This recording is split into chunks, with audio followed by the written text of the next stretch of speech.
Hello, in today's video I'm going to talk about the benefits of having uh, respec scrolls and attribute scrolls basically become free in the game with Update 49 and what that does for us as a community. So if you didn't know, in Update 49 they basically made the ability to respec your attributes and your skills free and on the fly whenever you want to do it. You just can't do it when you're in combat. Um, but you go into your attributes, character screen, and attributes like this. And as you can see on the screen here on the very bottom, I'm on PlayStation, so I would have to hit the triangle button to respec, and then you can move these around for free and then respec them however you like.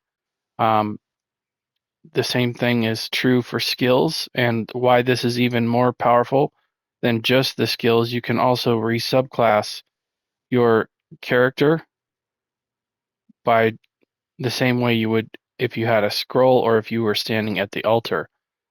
So why is this important? Well, in my opinion, armory slots are now a lot less valuable because you can just respec to whatever you want on the fly now. You don't need to have a free armory slot to clear out everything and reset your character.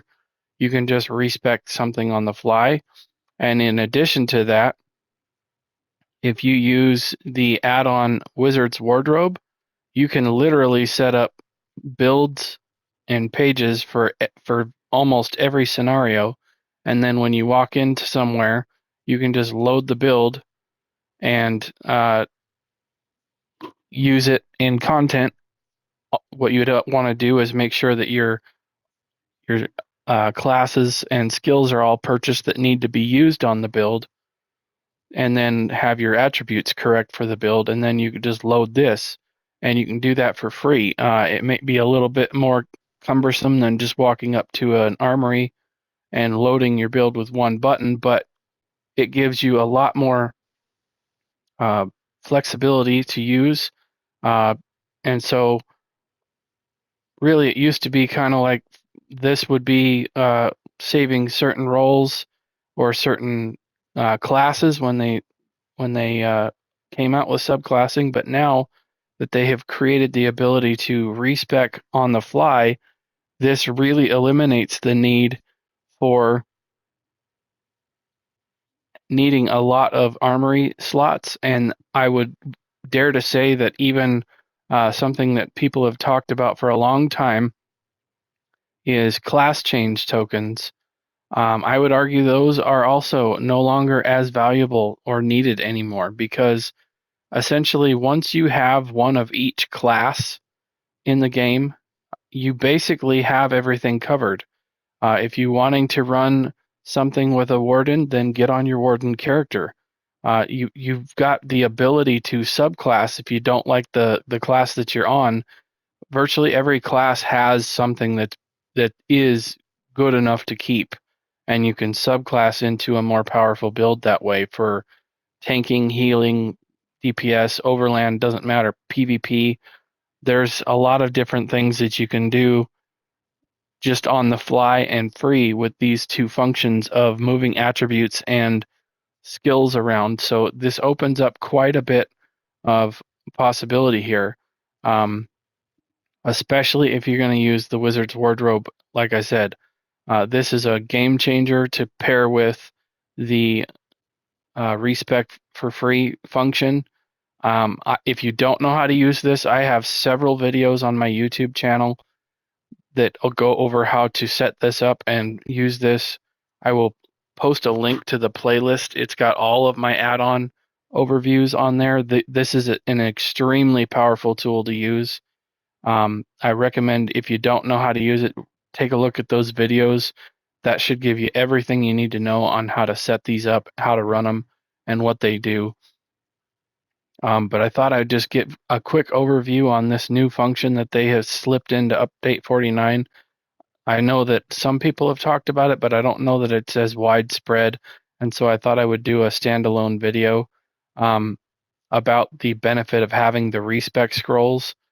Something else that I'm going to talk about real quickly before I close out the video is if you do routines like I do, I do try to do my daily crafting writs as much as possible.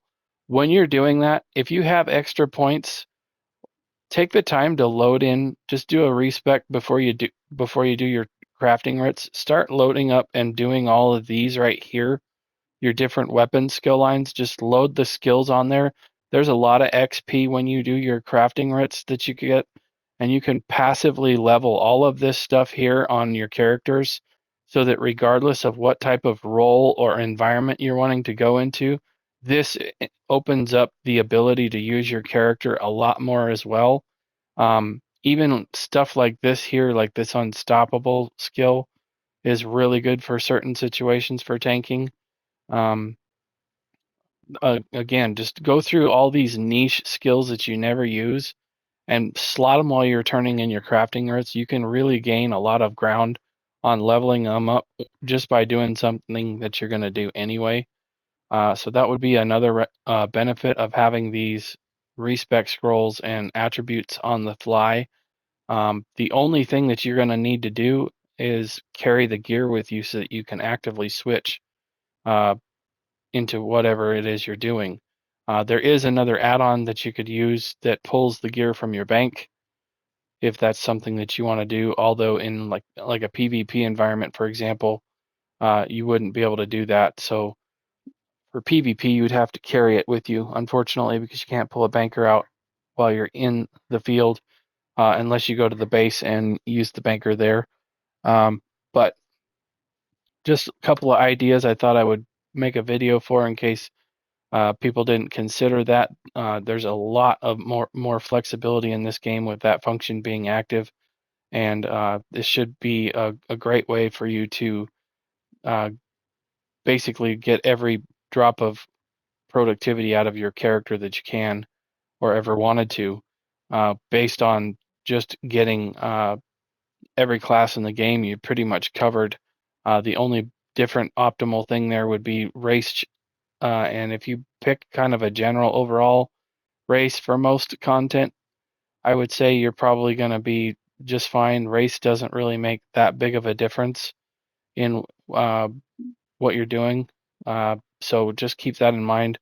It's more of a get to the very top echelon. You can still probably accomplish most of what you want to do with just about any race. As powerful as subclassing has become, race has not been as detrimental anymore. So keep that in mind. But I am going to close the video out here.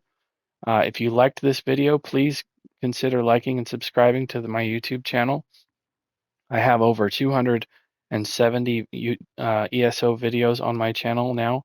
If you go to my channel and go down to my created playlists, you'll be able to locate all of my playlists that are organized and separated out by subject, such as tanking, healers, DPS, crafting, general guides, farming, all kinds of different things.